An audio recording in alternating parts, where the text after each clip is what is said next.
எழுத்துக்கள். வெளிப்படுத்துதல் 11ஆம் அதிகாரம். பின்பு வானத்திலே பெரிதும் ஆச்சரியமுமான வேறொரு அடையாளமாகிய கடைசியான 7 வாதைகளிடையே 7 தூதர்களை கண்டேன். அவைகளால் தேவனுடைய கோபம் முடிகிறது. அன்றியும் அக்கினி கலந்த கண்ணாடி கடல் போன்ற ஒரு கடலையும் மிருகத்திற்கும் அதன் சொர்க்கத்திற்கும் அதன் முத்திரைக்கும் அதன் நாமத்தின் இலக்கத்திற்கும் உள்ளாகாமல் ஜெயம் கொண்டவர்கள் தேவ சுரமண்டலங்களை பிடித்துக் கொண்டு அந்த கண்ணாடி கடல் அருகே நிற்கிறதையும் கண்டேன்.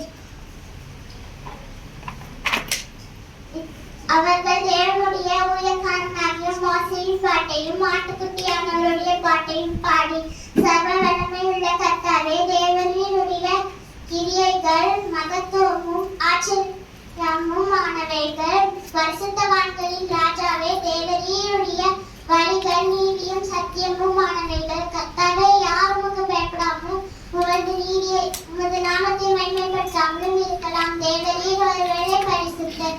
எல்லா ஜாதிகளும் வந்து உமக்கு முன்பாக வணங்குவார்கள், தொழுது கொள்வார்கள். உடைய நீதியான செயல்கள் வெளியரங்கம் ஆகின என்றார்கள்.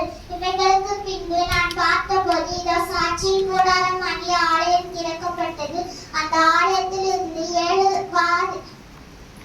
வாதிகளுடைய 7 தூதர்கள் சுத்தமும் பிரகாசமுமான மெல்லிய வஸ்திரங்களை தரித்துக் கொண்டு மார்பருகே பொற்கச்சைகளை கட்டிக் கொண்டு புறப்பட்டார்கள்.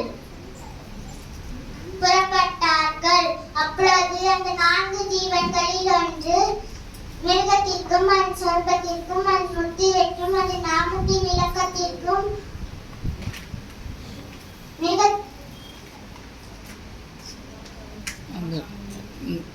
அந்த 4 ஜீவன்களில் ஒன்று சதா காலங்களிலும் உயிரோடு இருக்கிற தேவனுடைய கோபாக்கினையால் இறைந்த அந்த பொற்கலசங்கள் 7ஐயும் 7 தூதர்களுக்கு கொடுத்தது.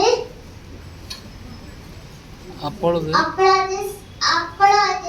தேவனுடைய மகிமையினாலும் அவருடைய வல்லமையினாலும் உண்டான புகையினால் தேவாலயம்